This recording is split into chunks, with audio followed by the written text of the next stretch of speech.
Chris Yandick, CYInterview, covering Las Vegas and the world. If you haven't already, please hit the like button below and please hit the subscribe button below to keep up with everything we have going on here at CYInterview in Las Vegas and beyond. We're near downtown Las Vegas. You can see the Circa behind me. And today we're going to revisit our CYInterview with actress Kate Beckinsale when she was promoting the film Nothing But the Truth back in 2008. Here's that CYInterview. Chris Yandick here with you. Joining me today, she is in a very interesting role playing a journalist who ends up actually going to the slammer in Rod Lurie's latest picture. It's called Nothing But the Truth. The amazing Kate Beckinsale. Thank you for joining me today. How you doing? Good, thank you. How are you? Good, wonderful. I have to say, right off the bat, is this role your greatest accomplishment of your entire career so far? Oh my God, I don't know. I have a few that I'm proud of, but certainly this one's very special to me, yes, absolutely. And why is that? It was just one of those ones where the script was really great, the director was awesome, the rest of the cast were just amazing, and everything just came together so well, that I think what you're intending to do as an actor before you start shooting the movie, largely actually happened, which doesn't always happen. There's been a lot of award buzz, and I want to say congrats on the Critics' Choice Award nomination for sure. But what would you say to the Academy about considering your performance for an Oscar nomination? Oh my God, I probably wouldn't. I don't know, maybe it's very English of me. I'm so happy that, given that the movie is small and the studio is not got tons of money to put behind Oscar campaigns for everybody, the fact that we've managed to have a couple of nominations. I was nominated, and Vera Farmiga, who's a brilliant actress, who's also in the movie, is nominated in Best Supporting Actress on the Critics' Choice. The fact that we're actually getting attention at all, given that there are so many huge movies around ahead of us, I think is amazing, and we all feel incredibly lucky and blessed. Is it going to be hard for people to get past the fact that this movie is only loosely based off of Judith Miller, and this is really not the story of her life? I mean, I think if people are looking for a movie about Judith Miller, I think that has yet to be made. I know that there are some people who initially felt kind of hostile about the film because they thought possibly we were glorifying or making a heroine out of Judith Miller, where in fact it's really just more, I think, the director, knowing a lot about that case and thinking, what if I use some of the elements in a dramatic story about a completely different sort of character, what would that be like? And I think if you're looking for a movie about Judith Miller, obviously you're going to be fairly disappointed because it isn't at all. What did you learn about her in the time you spent with her? With Judith Miller? Yes. I wasn't really interested in I think she was gun-shy a bit about probably the same thing, except she didn't want to be, have a movie made about her that made her, evil and wicked. She's also a human being. But I really wanted to meet with her just in terms of talking to her as a resource of somebody who, from the background and career that she's in, has the unsettling and surprising experience of finding herself in jail. I really wanted to just mainly talk to her from that perspective. So I didn't get to know her personally at all. Well, if you were in her shoes, how do you feel you would have dealt with her situation? No, it's impossible for me to say because I wasn't, and I wouldn't like to comment on that one at all. I'm an actor. I'm not a journalist. I'm certainly not a political journalist. I have to say, I think I would have to follow my beliefs and principles, and I'm sure she would probably say she was doing the same thing. When it came to the prison scenes, obviously you actually did really film some scenes in a real prison. Did any of those male or female prisoners actually recognize who you were? I'm sure you got some response. I mean, a bit. We spent a bit of time in the prison before we started shooting, and I went around and signed a bunch of people's Bibles and things like that, and they were extremely nice and very, very friendly. And that was the women's prison. I didn't do that in the men's prison. Probably not quite as wise to do that there, but they were there. It was a functioning prison we shot in, so they were there every day, and we would see them, every day when we were shooting. So no, we didn't become friends or anything. They definitely kept us, separated. But no, nobody was mean. Well, I'm sure the men in particular had never seen anything like that in their entire life, or as long as they've been locked up, that's for sure. Well, fortunately for everybody, I wasn't looking my best, that's for sure. This was really an amazing cast. It included other veteran actors, including Alan Alda, Matt Dillon, Angela Bassett. What was it like working with these three veteran performers? It was great. It really was. I've been looking forward to working with Alan. I'd actually done The Aviator, which we were both in, but we didn't have scenes together. So I felt like we definitely got a second fling at that, and he's such a extraordinarily interesting person. Aside from being an actor, you just want to talk to him and find out his opinion on everything and hear all his stories and stuff.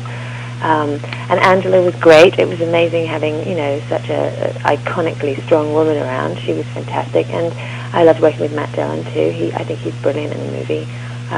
Everybody was really, really cool, I have to say, and I was there all the time, and people would, everyone else would sort of pop in and out, and it was just a great pleasure, every time somebody came back, and you got to work with them. It was a nice acting workout. So how has your perspective changed on journalism as a whole and what a journalist does? I definitely became much more sympathetic to the stresses and strains of being on the other side. I think it definitely takes nerve and intellect and passion to want to be a journalist, to do that with your life.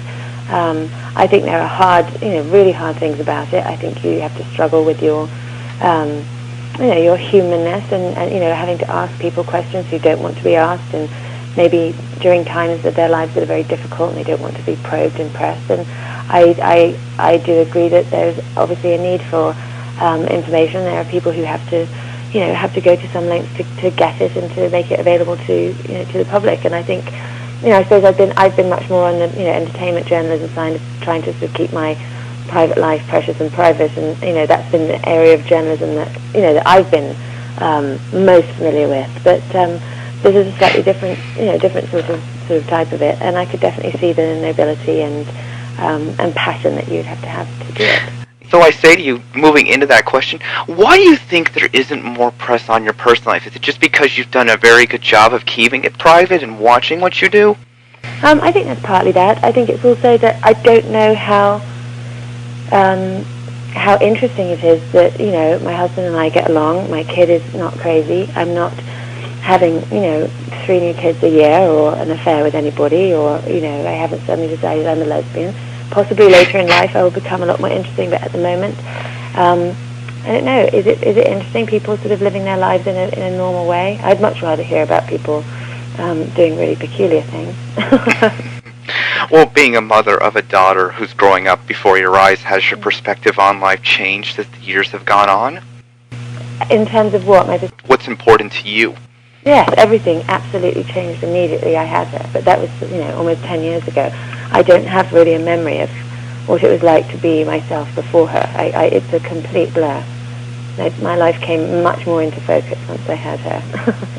So what do you do in your spare time when you're not working? Is it just mostly spending time with your daughter and your husband, and that's pretty much what your priorities are? Mm-hmm, absolutely, yeah, I do. I mean, we like to hang out and do things and travel and go to the movies and see plays and go to art galleries and see our friends. I've got a lot of nice friends that we spend time with, and that's pretty much what we do. So what do you think is the biggest misconception about you then? Is there one?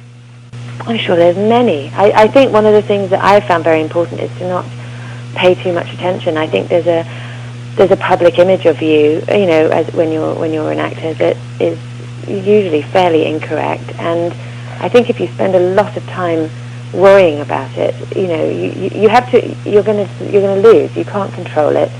Yes, there's millions of misconceptions, but I think I can't fight it. I can't really fight them and have a sane existence. If people want to decide that I've had 8 facelifts and God knows what plastic surgery, then in some respects I'm just going to have to take that as a compliment and let it go. It is annoying, because you haven't. Nobody likes to be accused of doing something that they haven't done. My daughter hates it more than anything in the world. And it doesn't change, the older you get, but at some point you think, does it actually ultimately impact anything? No, it doesn't. I don't care. So what was the thing that was reported that just made you laugh because it was so false? Was there something that was just so odd? It's like, really? That's me? That's really who I am? Yeah, I think it's mainly the kind of, oh my God, I've had my eyes lifted, my face lifted, my lips injected. I wish there was a wand that they could pass over your face that would beep if you had had surgery. I would pass. Well, Not yet. Definitely not yet. So when we look at this world and we look at your career, I have to ask, going back to your professional life, most of your roles, or the majority of your roles, you've had to have an American accent, and we can't even tell that you're a British person of living. How are you so good at portraying the American accent? I think it was pretty helpful that I was a language student. I went to Oxford University. I studied Russian and French, and I'd also studied German in high school. And I was really interested in all that, and I developed a pretty good ear for accents, and I've always found it interesting. I'm not a fantastic singer, but any kind of musical ear that I do have is much more in that area. So I enjoy it. I enjoyed that being part of the process. I love working in my own accent. I think there's a different vibe to that. I did a movie in French, and I really enjoyed the liberation of speaking a different language in the movie. I love listening to the the differences in how people talk, and I'm fascinated by that. So I don't know, maybe it comes easier to me because I'm so interested in it.